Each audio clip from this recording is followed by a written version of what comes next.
Lata bayang dan beko Pak Najib keluar statusnya. Guys, tahu kenapa kaca depan lebih besar daripada kaca spion? Karena melihat masa depan jauh lebih penting ketimbang memandang masa lalu. Apapun yang terjadi di Bukit Sago Residen di masa lalu, malam kini kita habisi. Lain setuju? Kaca spion soalnya.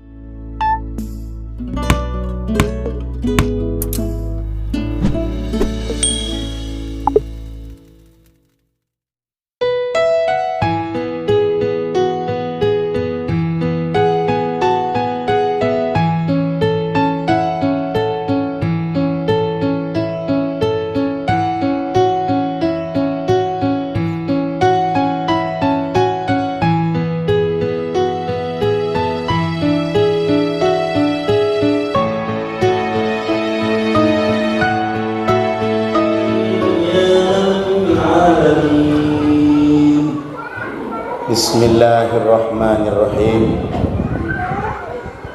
Assalamualaikum warahmatullahi wabarakatuh.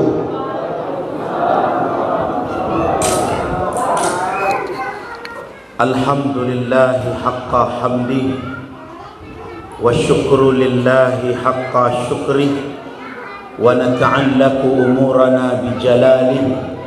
ثم الصلاة والسلام على الحبيب وعلى آله وأصحابه ومن دعا بدعوته واستنى بسنته إلى يوم لقاء ربه. أما بعد، قال الله تعالى في كتابه الكريم: أعوذ بالله من الشيطان الرجيم، بسم الله الرحمن الرحيم.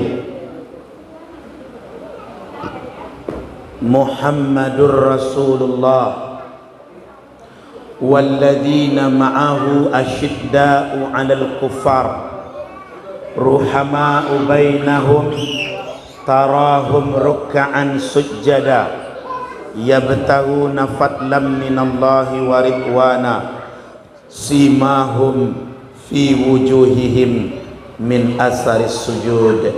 Sadaqallahul azim.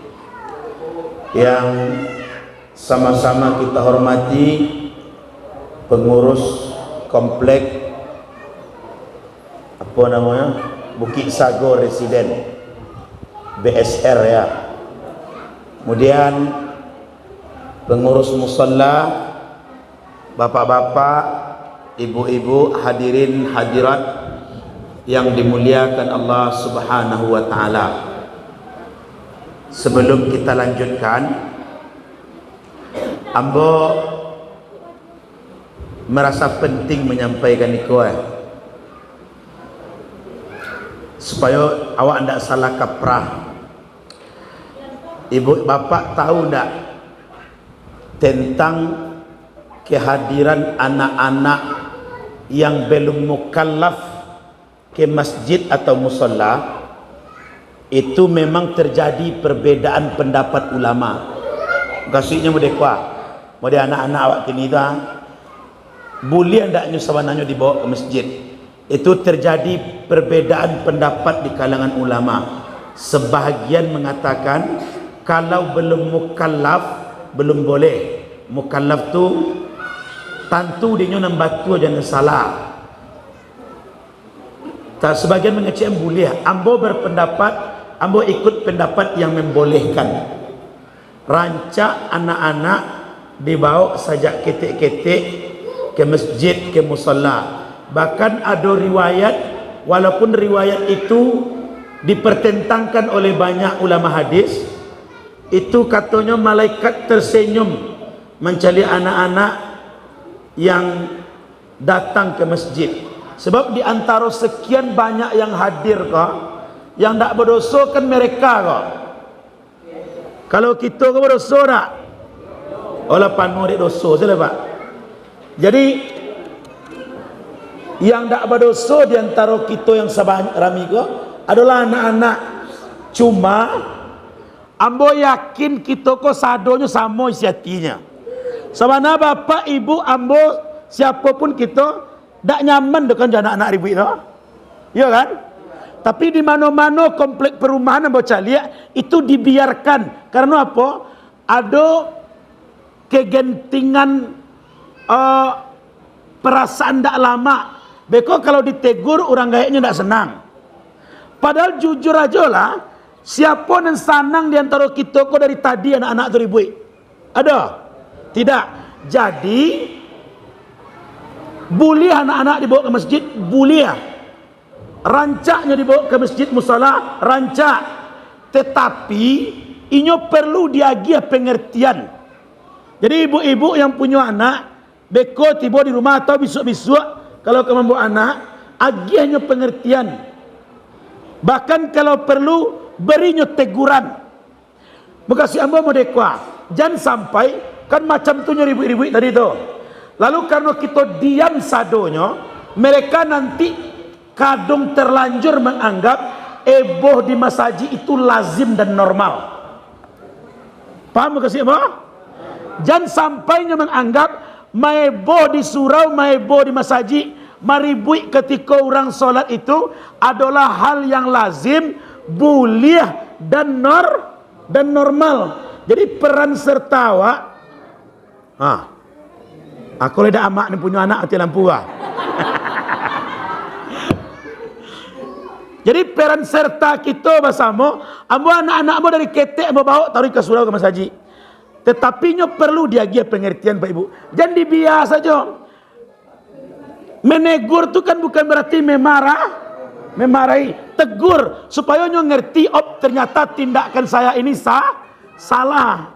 Jangan beko nyo anggap deknya kita nak berlari-lari, nak jungkir balik, nak bertinju dalam masjid ke, itu normal dan boleh. Aku perlu kita fahami dan kita sepakati. Nah, Bapak Ibu, dan sekali malam kini biarlah. Tak mungkin bos suruh hantar anak balik kan.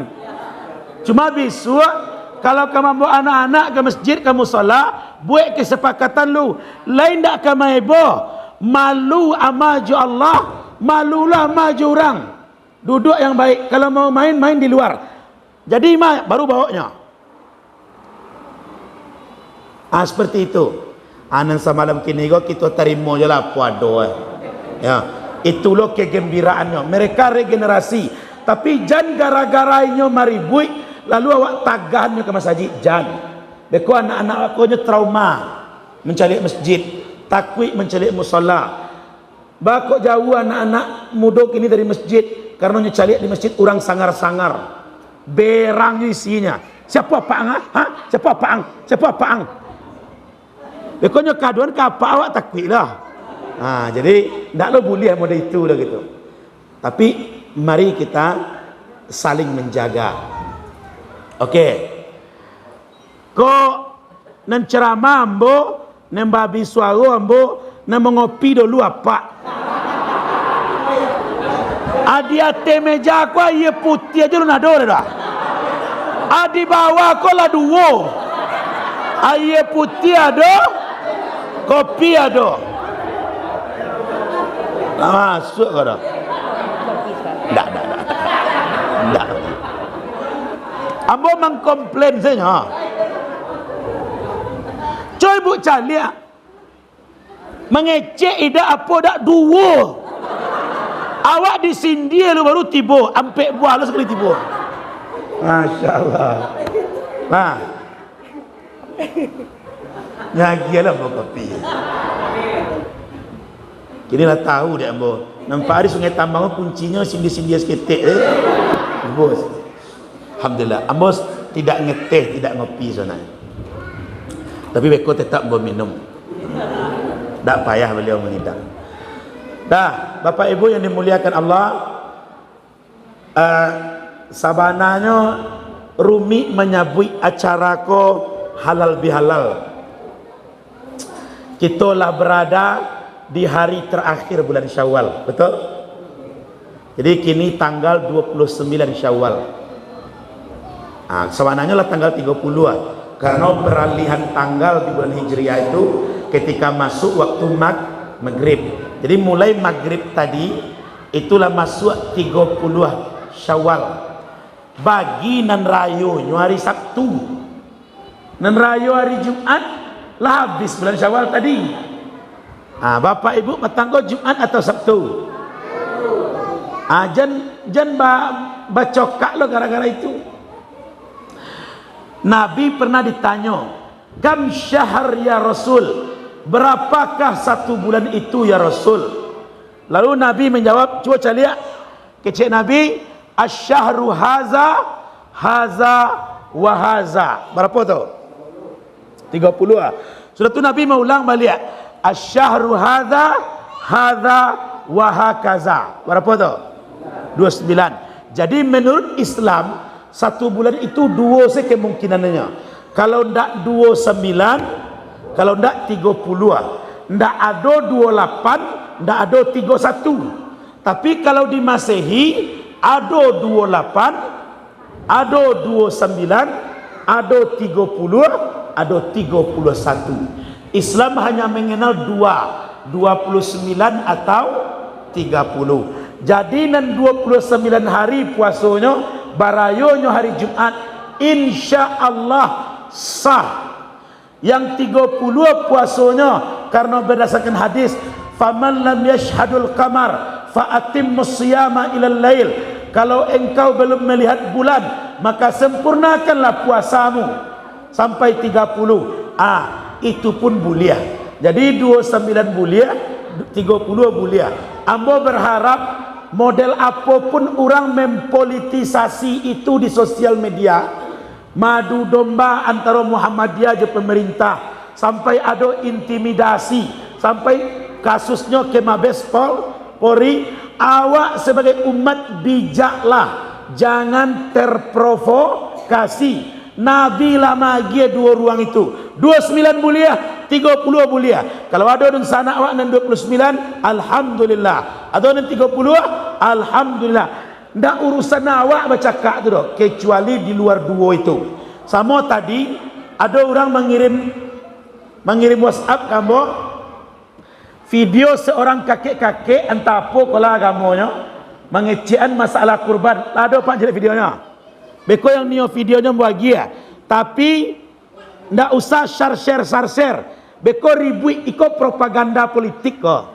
Keceknya sebentar lagi umat Islam akan menyembelih hewan-hewan tak berdosa atas nama korban.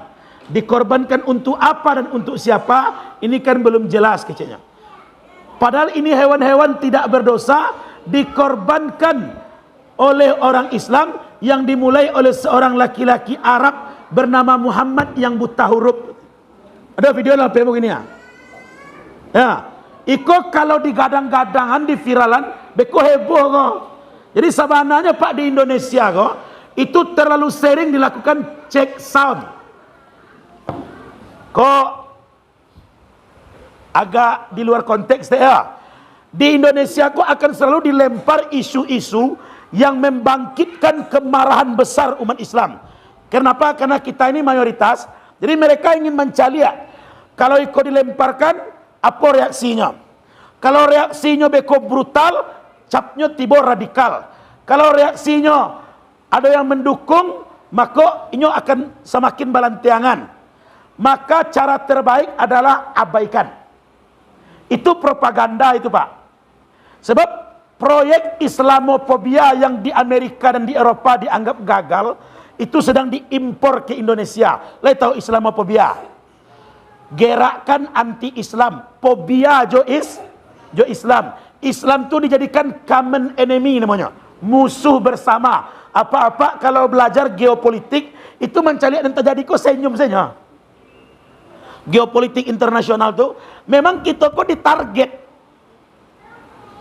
Maka sengaja dilemparkan beko isu-isu sensitif tu agar umat Islam terpancing. Begitu terpancing, lalu tak bisa menahan amarah, melakukan tindakan kekerasan anarkisme, mereka tinggal tangkapi. Jadi cara terbaik apa? Abaikan. Sama je orang heboh-heboh masalah misalkan LGBT, narkoba, ambo tak tertarik membicarakannya dah. Sesuatu tu makin dibicarakan, itu makin mendatangkan penasaran orang loh. Dulu mungkin tidak banyak orang tahu tentang LGBT kan. Kini setiap kali dibahas, orang mulai mencari LGBT itu apa. Akhirnya dia tahu. Jadi Bapak Ibu yang dimuliakan Allah SWT, hati-hati. 29 atau 30 boleh. Nandak boleh nama dekwa. Inyolah lebaran hari Jumat, tapi solat idnya hari Sabtu. Ada Pak? Ada. Apa maksudnya lah lebaran hari Jumat Ustaz? Inyo Allah makan minum, indak puasa Jumat lain, tapi solat idnya hari Sabtu. Ambo tanya, apa dia apa solat id hari Sabtu? Padahal apa lah berbuka kini lah makan kini.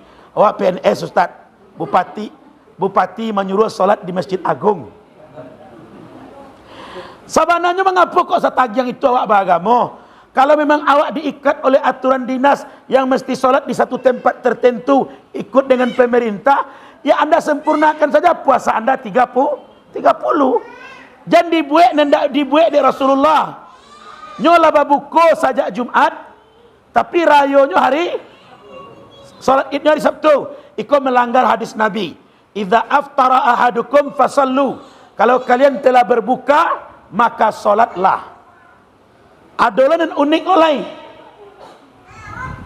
Dan uniknya mau dekwa. Inyo larayo hari Jumat, tapi inyo masih puasa. Apa dek solat Jumat jemba? Pak masih puasa. Sabanati ketek awak Ustaz, awak nyamannya puasa ko 30. Tapi di kampung ko orang lah Jumat rayo sadoa. Tuak tepas solo rayo Jumat. Jadi Jumat itu tetap puasa sekadar mambil solat id. Adolo orang lah sudah solat Idul Fitri tapi masih babuko puasa Ramadan sorenya. Itu kebodohan-kebodohan yang terjadi.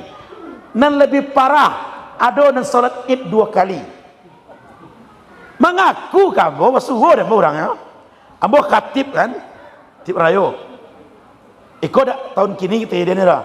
Kejadiannya 2007 balik loh. Waktu itu babeda lo rayo. Ambo kebetulan khatib di hari yang Muhammadiyah yang lebih dulu. Khatib rayo lambo di masjid Simpang 3 Kota Baru Damasraya. Dakikan ko camat dalam tu. Lagi tahu. Nah lalu solat khatib itu ada 2 orang kepala dinas solat id di situ. Nah kemudian besok paginya dek rumah ambo dekat kantor bupati waktu itu, ambo tinggal di pulau, nampak lo dek ambonya solat id balik, karena PNS solat Idul Fitrinya di kantor bupati. Sudah solat itu lewat muka ambo, pak ambo, apa petang pila solat id ambo di Kota Baru ambo. Akak petang tu Idul Fitri ni sabana Ustaz, kau solat absen lah kau nyala. Jadi orang menjadi bermain-main dengan agama karena ketidakfahaman. Padahal nak Jumat lah, nak Sabtu lah, normal saja. Kedua-duanya insyaallah mulia. Ado nandak basapuan dari rayo. Bininya kare nak Sabtu, lakinya kare nak Jumat. Ado je. Tu kecil laki, kau nak Sabtu je kau je lah, dan pulang dulu, nyobain pulang kampung dulu, dia tinggal bininya. Ikut kejadian tahun kini kok, aduh, bininya kok terlalu ingin 30, lakinya terlalu kental organisatorisnya, Muhammadiyah. Kok ikut entah jadi di Bukit Sago Residen, ambo dak pai ceramah lagi. Hah? Baik tak tahu sekolah itu. Ada je kawan kau nan rayo yo tiai sejak mulai puasa dia. Ada je Pak. Sejak mulai puasa rayo tiarinya ta. Nah ikolah keadaan umat. Nah malam kini kita berkumpul, setidaknya ada 3 hal yang ingin bersampaikan. 1, apa yang mesti kita lakukan pasca Ramadan kau. 2, mari kita jaga kekompakan dan kesatuan umat. 3, mari nanti akan kita bahas sedikit tentang anjuran menjaga silaturahmi. Kita mulai. Apa yang mesti kita lakukan pasca Ramadan? Pertama, amal-amal yang selama Ramadan lah rutin kita lakukan, kok dapat di luar Ramadan kok, walaupun secara jumlah mungkinnya berkurang, tapi jangan sampai hilang. Contoh, ibu selama Ramadan tak tanggung program do one day one juice. Komen gini ke Pak, satu hari satu jus. Sajak sudah puasa sibuk dek jus poket, jus timun, jus mangga lah barunya. Sajak sudah raya lu nado Quran lain, padahal lah sabulan lo sudah rayo. Mestinya kan lah khatam lo Quran sekali lagi. Wah, ambo lo khatam le do, ambo baru jus 7 balik lo, kini baru pasca Ramadan gua. Sebab apa ndak takaja sajus sehari sejak setelah Ramadan gua agak turun sedikit intensitasnya. Tapi ada orang setelah Ramadan belum nyentuh Quran sama sekali. Aku ada wajah-wajah tersinggung nampak di bawah. Ada sudah. Sejak sudah puasa sekolah, back to work, kembali kerja, lalu amal ditinggal. Jangan mode itu. Apa artinya awak latihan sebulan tu? Ambo sering sampaikan di mana-mana ceramah. Umat Islam tu kerap keliru memandang baca Al-Quran. Baca Al-Quran itu hukumnya wajib. Apa? Bukan sunat loh itu. Sebab ada orang Islam beranggapan baca Quran kok baca Quran wa rancak, alhamdulillah. Tapi kok indah anda aja bagai dah. Nyuma ada wajib dah. Dan wajib solat. Iko kekeliruan fatal. Membaca Al-Quran itu hukumnya wajib.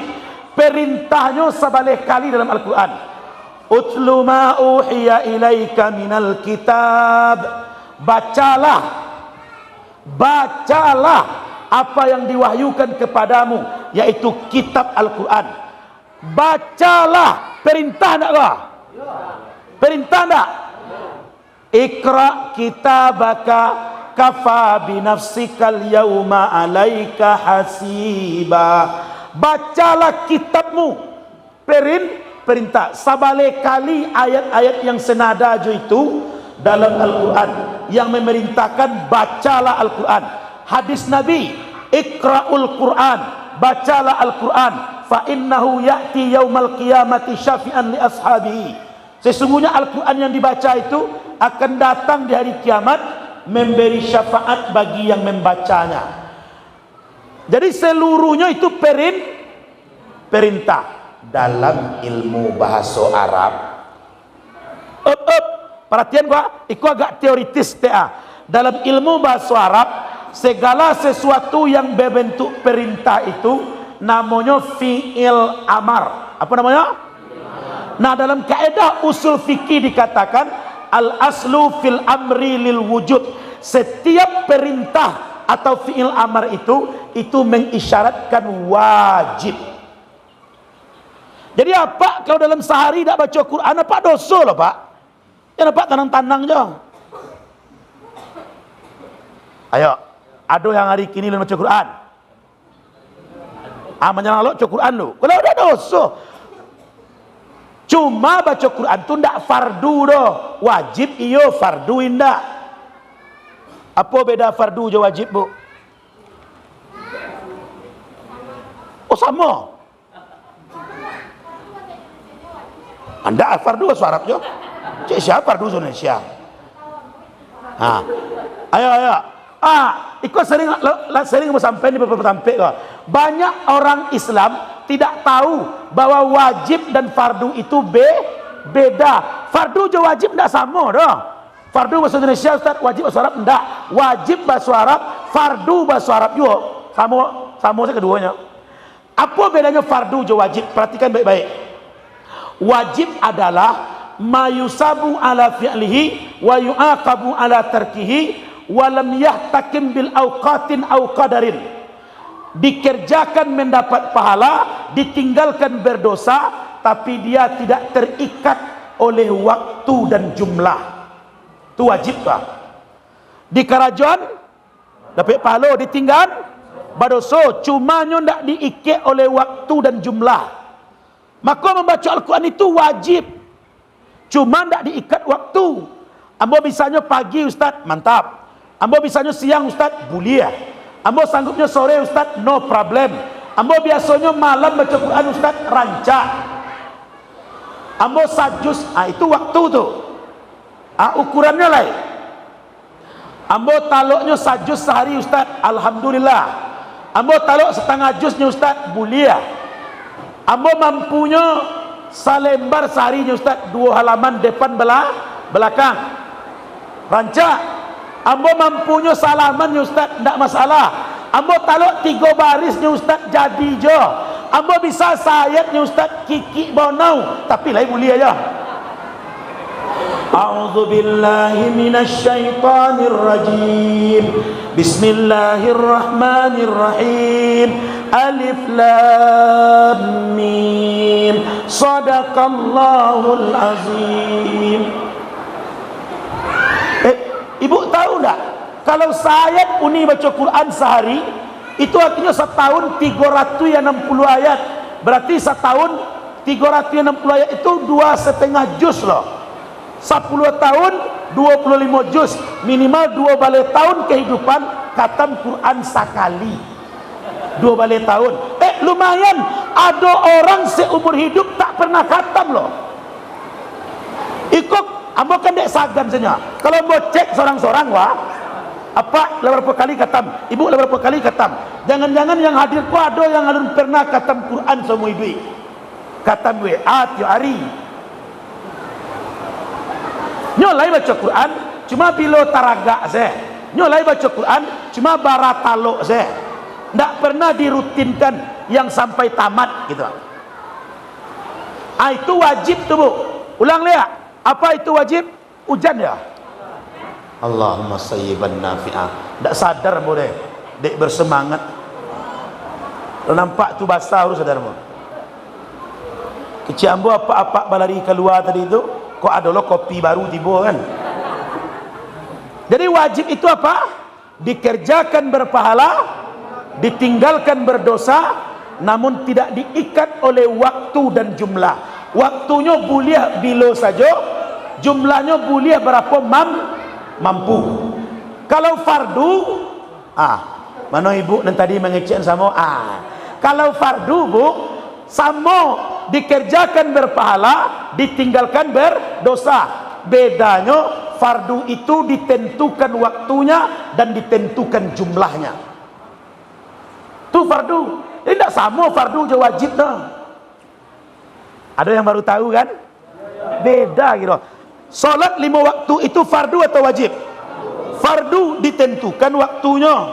Boleh ada apa jam 5 sore, dek sedang bersemangat, iman sedang rancak, sengaja aku salat maghrib 3 rakaat, lebih dulu padanan lain karena sedang berapi-api. Allahu Akbar. Laisa. Kan lain 3 je mah. Kan lain 3 rakaat je mah. Bapa ndak sah. Waktunya lepas lain. Jadi fardu tu waktunya diatur. Atau ibu dek saking bersemangatnya beribadah, sengaja aku salat subuh 7 rakaat sekali-sekali karena Allah Ta'ala. Dek sedang bersemangat weh. Lai bulia kan balo biar mah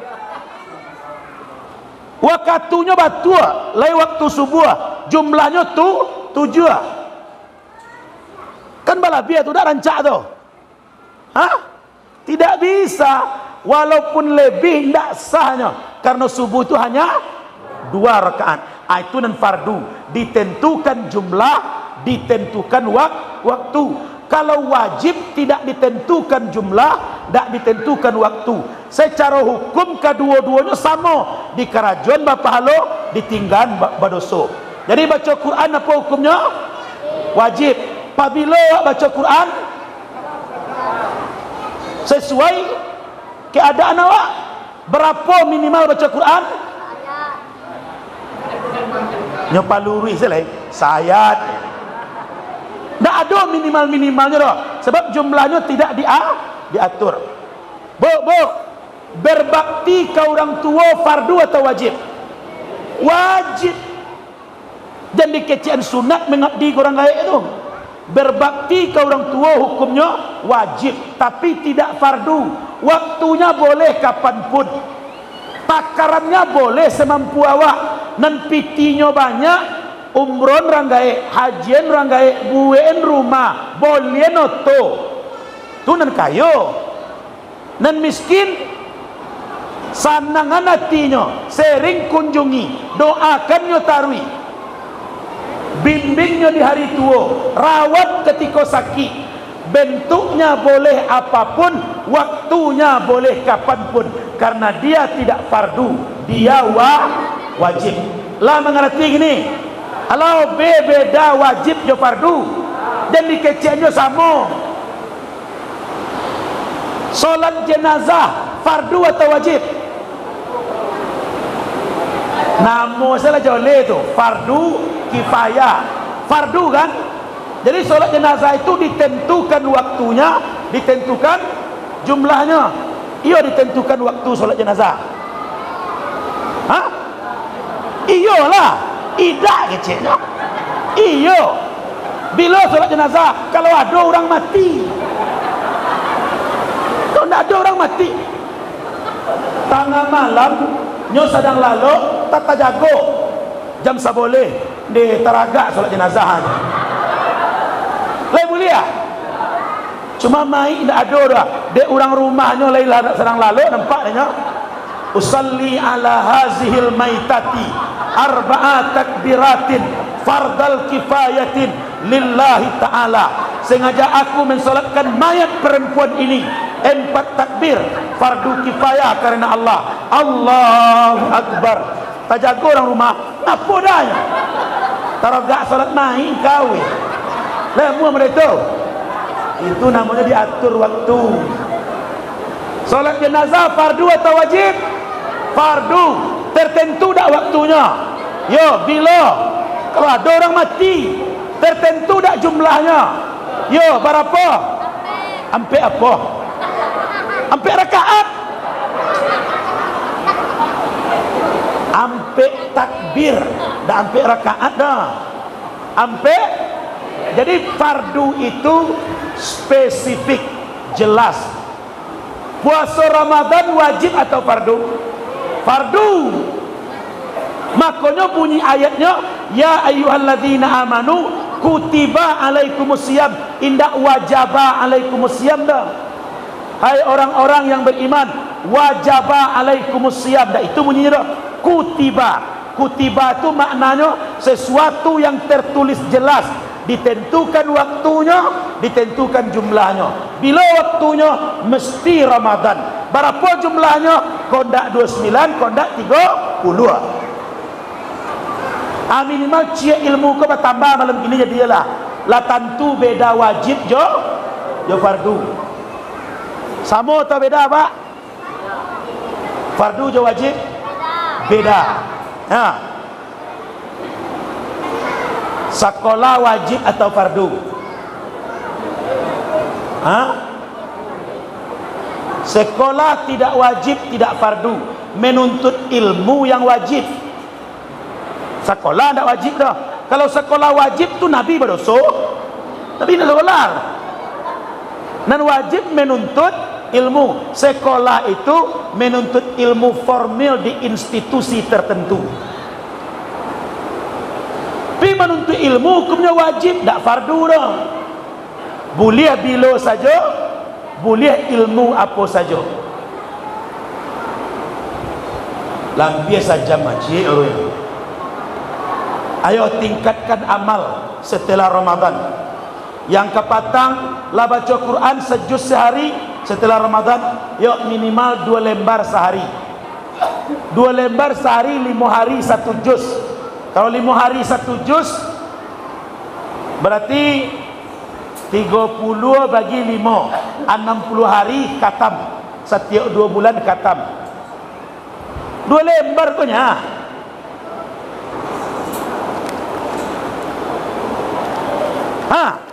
Sehari 2 lembar supaya jan bareknya cara menyabutnya mau dekwa 2 lembarnya. Apa cara nyabut ya? 2 lembarnya. Jan mau deko 2 lembar memang. Bareknya tu. Lebih percaya Pak, bahasa itu menentukan cita rasa loh. Sajutanya ringan dong, 1 juta tu je balik kan. Sama ibu-ibu ngecek, Ustaz, bu, kok serius lah? Kalau ibu berbicara antara hal yang positif dengan hal yang negatif, dahulukan menyabut non negatifnya, positifnya belakangan. Beda tuh. Contoh ya, udah mau ke Ustaz, orangnya setia, jujur, penyabar, tapi kiki. Beko yang terkesan di hati ibu apanya? Kikinya, hilang setianya, hilang jujurnya, hilang penyabarnya. Jadi mestinya kalimatnya dibalik. Udah mau koyo kiki Ustaz, tapi nyo jujur, setia dan penyabar. Beda enggak? Beda kan? Orang sama tu nya, parangai sama tu nya, tapi cita rasa di hati wak beda. Ustaz koyo santiang, tapi buak. Atu beko apa si buak mau urus buak ambo je lah tu. Coba balikan, Ustaz koyo buaknya, tapi santiang, beda itu. Paham? Itu ilmu mangecek. Maka beramal model itulah. Ustaz, baca Quran kau lain bisanya Ustaz, tapi yo borek je dia tu. Coba lihat, baca Quran kau yo borek Ustaz, tapi bisa. Culang lihat. Ulang lihat. Coba ulang bu. Baca Quran kau barek tapi bisa. Jangan dibalikan, baca Quran kau bisa sebenarnya, tapi yo barek rasanya tu. Coba pilih istri baik tapi cerewet, atau pilih istri cerewet tapi baik. Cerewet tapi baik, itu je orang tu nya. Cuma kan beda kan. Jadi awak lebih positif nya. Orang itu je tu nya, parangai itu je tu nya. Nah, yang kedua, apa yang mesti kita lakukan setelah Ramadan kau? Iko sabantalai latibolo Idul Adha. Ibadah yang mesti kita siapkan adalah ibadah kurban. Biasanya Bukit Sago ada kurban. Lain. Kan tak gabung ke Masjid Agung dah.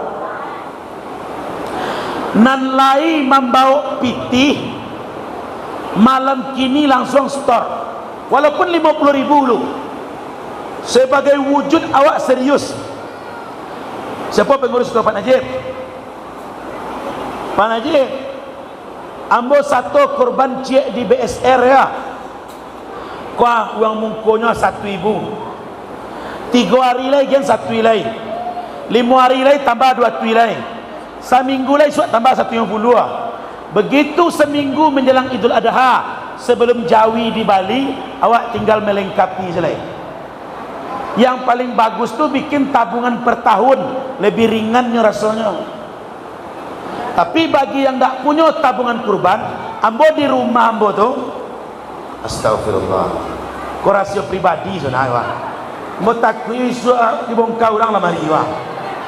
Ambo di kamar tu, dalam lemari tu kami punya ampek celengan. Jadi setiap kali setelah selesai hari raya Idul Fitri, macam batang itu di Bali celengan baru, ampek celengan, diketik di komputer rancak-rancak, sudah tu dilaminating, dia merek haji dan umrah, pendidikan anak-anak, zakat, traveling keluarga. Perlu raun-raun go. Ada orang seumur hidup mencari piti, saldo banyak, pi jadi diri seorang kiki. Aduh. Jadi setiap pagi itu ambo masukan tu. Haji dan umrah, pendidikan anak, zakat. Nah ibu buatlah model itu, tabungan kurban ke, sedekah subuh. Jadi ringan. Orang Islam tu hidupnya tidak monoton dah. Ada planning, punya rencana, dan itu disuruh Allah dalam Quran. Ya ayyuhalladzina amanu taqullah, hai orang-orang beriman, bertakwalah engkau kepada Allah. Wal tanzur nafsum ma qaddamat lighad, hendaklah engkau perhatikan dirimu apa yang telah engkau persiapkan untuk hari esokmu. Berarti awak disuruh memikirkan hari esok, bab planning hidup kau. Tak boleh orang Islam prinsipnya merdeka lah. Di mana tumbuh situ siangi. Kau kan banyak awak ngecek kau. Bahkan ada lagu itu. Apa lagu di Malik kau?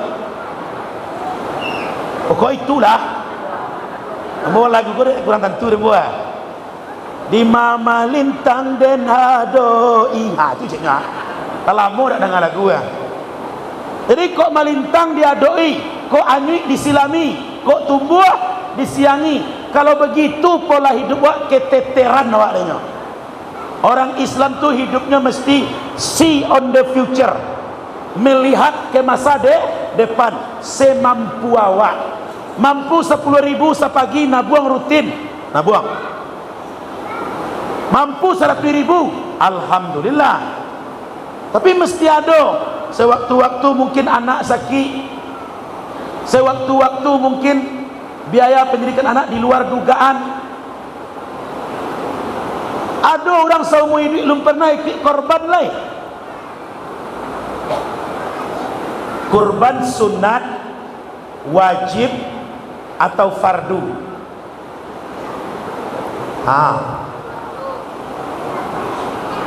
Sunat, wajib atau fardu?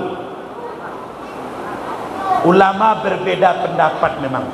Ada yang mengecehkan sunat muakkad. Tetapi kalau terpenuhi syarat mesti kurban. Apa syaratnya? Ada untuk makan sampai hari 10, 11, 12, 13 Zulhijjah yang disebut dengan hari tasyrik. Misalkan awak raya Idul Adha tu hari Senin, Selasa, Rabu, Kamis. Ada piti untuk makan sampai hari gua. Sisa dari untuk makan sampai hari itu cukup untuk menjadi peserta kurban. Maka sepakat para ulama mengecehkan kalau itu kondisinya wajib kurban.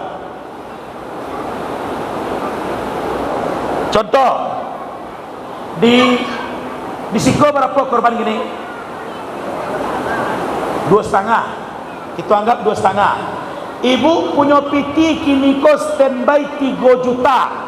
Berapa? 3 juta. 3 juta kok piti talata. Kok tabungan lah namanya, kok apa lah namanya? Pertanyaan pertama, berapa biaya hidup di rumah sehari? Lai cukup 100.000 untuk makan minum di rumah sehari? Kok tak cukup, ya tak tolong bawa bini yang sekolah dekor. 100.000 sehari cukup? Berarti kalau sampai hari, sampai ratui. Piti ada berapa tadi? 3 juta. 3 juta dikurang sampai ratui, berapa tinggal lai? 2.600.000. Sementara biaya korban seorang orang cuma 2.500.000. Anda wajib korban, itu artinya. Bituna pak. Jadi yang alun mendaftar, daftar lah lai. Yang alun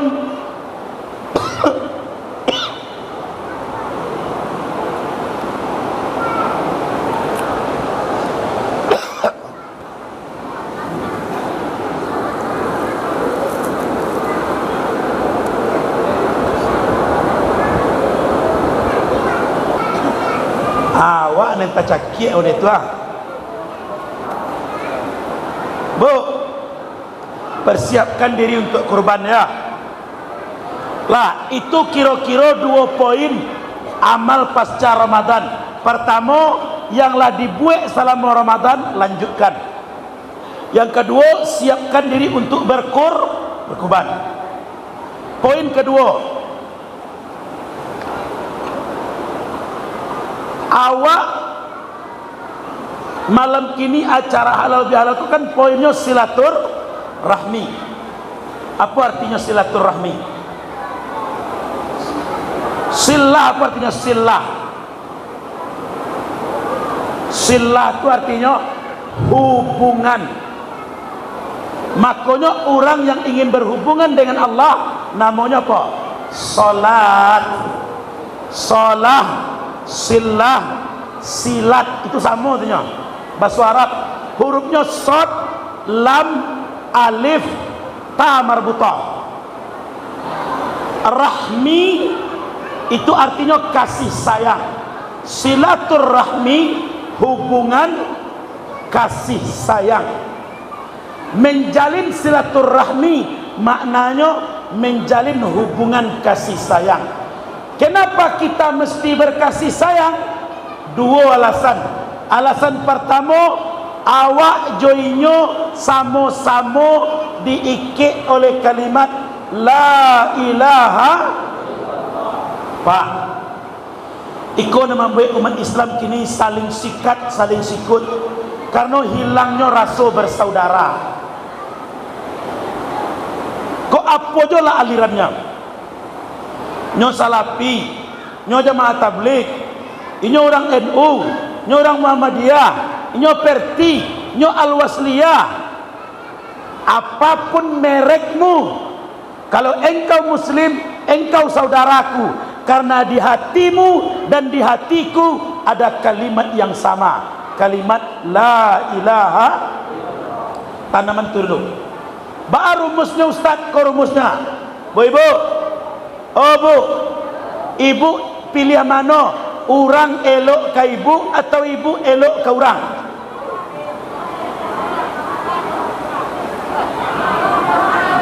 Awak elok ke inyonya, inyo dah elok ke awak dah. Kau dah masuk ke dah. Kalau orang elok ke awak, nan pasti dapat pahala inyo. Ya, awak hanya menerima dampak dari kebaikannya. Tapi kalau awak elok ke orang dan berpahala dulu siapa? Awak. Jadi pandangannya mesti pandangan pahala. Ambil lagi kalimat hikmah cia. Boleh catat. Kalau perlu buat status. Kau potong video yang ini kamu, Rapel. Gunakanlah 2 matamu dengan baik. 1 mata untuk melihat kebaikan orang lain, 1 mata untuk melihat keburukan dirimu. Camkan itu. Ba'a caranya awak nak damai je orang berhubungan dalam hidup kau. Mata ibu berapa? 2. Tak ada mata kaki je, mata siku dah. Alai. Apa guna 2 mata kau? Ulang kalimatnya dia. Pergunakan 2 matamu dengan baik. 1 mata untuk melihat kebaikan orang lain, 1 mata untuk melihat keburukan dirimu. Itu saya guna mata tu Pak. Jadi nencie ajo gunuan untuk mencari eloknya orang. Nencie lagi digunuan mencari buruknya awak. Jangan dibalian. Asal mencari buruk kawannya nampak. Asal mencari elok awak je nan tentu. Kalau mau deko awak hidup rusak nanti. Cabiak-cabiak silaturahmi. Jo istri, jo suami, ikut silaturahmi inti ke. Bahas supaya awak bisa menerima Ustaz. Aduh, abang orang heran orang mengecek mereka. De Ustaz, manyasamu. Kok tantu kamu deko laki kau dulu dak niyo mo je nyoro piana ampe je nyo manyasa keciknya piana ampe Ini tak benar ini. Tidak usah. Nasihat Buya Hamka sederhana. Terimalah dia dengan segala kelebihannya dan bersyukurlah. Terimalah dia dengan semua kekurangannya dan bersabarlah. Sesungguhnya Allah menciptakan sesuatu tidak sia-sia, baik ataupun buruk. Allah menciptakan 2 telinga dan 1 mulut agar kita lebih banyak mendengar daripada bicara. Kalau agak banyak status keluar malam ini, tinggal udah tulis saja. Ya. Allah memberi kita 2 telinga, 1 mulut agar kita lebih banyak mendengar ketimbang bicara. Ikut kiat-kiat menjalin silaturahmi. Rumusnya, sebaik-baik saya lebih baik orang lain, seburuk-buruk orang lain lebih buruk saya. Hamba dak ketuju Ustaz. Nyop ada sifat buruknya, awak kan ada loh. Hamba paling geli mendengar suami atau istri mengecek ke pasangannya mereka. Lah modeko hamba udah berperangai je lai. Apa kurang ambo? Apa kurang ambo keceknya? Bantu anda ada kurang. Atau suami mengecek dengan arogan, zalim, bertindak seperti raja di rumah. Jadi kau lai, kurang den. Nya tahu pak kurang pak. Kurang den. Suami istri dua-duanya punya keku. Kalau istri ambo dan bertanya-tanya sama itu kambo, mau deko bana bang kawa, apa kurang awak? Sebentar ya ambo catat dan cek-ceknya bo. Banyak kurang kita go. Dan ngaku-ngaku ndak ada kurang lah lain. Sok-sok bertanya lah apa kurang awak. Kurang kita terlalu banyak. Kalau soal silaturahmi lah, banyak kalimat-kalimat hikmah. Ambo suka kalimat apa? Segemuk-gemuknya ikan pasti ada tulangnya, dan sekurus-kurusnya ikan pasti ada dagingnya. Ambil dagingnya, buang tulangnya. Kok malu ibu mengakui? Buat di Facebook. Segemuk-gemuknya ikan pasti ada tulangnya, dan sekurus-kurusnya ikan pasti ada dagingnya. Ku ambil dagingnya, ku buang tulangnya. Hashtag di bawah, untuk suami tercinta. Terimalah. Orang lain model itulah. Pak Najib ada eloknya, banyak ada kurangnya. Sekurang-kurangnya kurang piti. Sagapu apapun ikan pasti ada tulang. Sakuri apapun ikannya punya daging. Maknanya apa? Seburuk apapun orang pasti ada kebaikannya, dan sebaik apapun orang pasti ada kekurangannya. Ambil sedagingnya, buang tulangnya. Damai wa idunya tu. Serius loh kalian pada ayah kalian mendengar demikian deh. Ya dahsyat ya. Takbir. Babu, jadi bertetangga, berkeluarga, bergaul, rumusnya tuh nanti tadi itu saja. Apa rumus pertama? Gunakan 2 matamu dengan baik. 1 mata untuk melihat kebaikan orang, 1 mata melihat kekurangan dirimu. Rumus kedua, segemuk-gemuknya ikan pasti ada tulangnya, sekurus-kurusnya ikan pasti ada dagingnya. Ambil dagingnya, buang tulangnya. Tapi Ustaz, hati yang malah hancur. Kan dulu, tapi tidak bisa hilang dah. Coba cari Otto ada tak kaca spion? Ada tak kaca mungko? Ada. Mana yang kadang kaca mungko atau kaca spion? Kadang kaca mungko. Tahu apa maksudnya? Kita harus lebih besar melihat masa depan dan cukup melirik kecil ke masa lalu.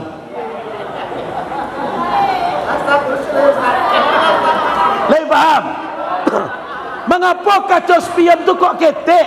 Karena gunanya pencarian masa Lalu mengapa kacau mungko tu kok gadang? Karena gunanya mencari masuk depan. Melihat masa depan tu lebih besar ketimbang memandang masa lalu. Masa lalu tu lirik seketik saja. Tapi masa depan harus fokus. Iko beko cari aku, kau bayu aku. Nah, mau ingin mengajarkan, jangan salah loh. Islam itu punya kumpulan kata-kata bijak dan hikmah itu. Nama kitabnya Al-Hikam. Apa? Orang yang sekolah di pesantren pasti pernah belajar itu. Al-Hikam nama kitabnya. Kumpulan hikmah-hikmah. Penulisnya Imam Ibnu At-Tailah As-Sakandari. Jadi jangan salah, karena manusia itu kadang-kadang baru tersentuh jo kata mutiara. Dak taloknya ulaika ashabun nar. Mereka itulah penduduk neraka. Dak mempan kayaknya dah. Nyo baru mempannya kaca spion dan kaca mungko mainnya. Mempan kayaknya. Nah, jadi apa yang mesti kita fokuskan? Masa depan atau masa lalu? Masa depan. Masa lalu tengok sedikit untuk mengambil pelajaran, mengambil ancang-ancang supaya jalan batua. Lata bayang dan beko Pak Najib keluar statusnya. Guys, tahu kenapa kaca depan lebih besar daripada kaca spion? Karena melihat masa depan jauh lebih penting ketimbang memandang masa lalu. Apapun yang terjadi di Bukit Sago Residen di masa lalu, malam kini kita habisi. Lain setuju? Kaca spion sotinya, yang perlu kita pandang masa depan. Siapapun yang pernah menyakiti aku, berbuat tak baik kepadaku, malam ini bersama turunnya hujan telah ku maafkan khilaf dan salah mereka. Amin. Aman awak hidup ininya. Satu kawan, satu musuh terlalu banyak, 1000 kawan terlalu sedikit. Itulah gunanya dalam hidup. Saya kira itu. Kalau ada pertanyaan kita buka tanya jawab sampai 9:30, sekitar 1/4 jam, baik seputar ibadah ataupun seputar hal-hal lain. Inilah inti dari peringatan halal bihalal kita. Semoga Allah merahmati, memberkahi kita semua. Amin ya rabbal alamin. Nasrun minallah wa fathun qarib. Assalamualaikum warahmatullahi wabarakatuh.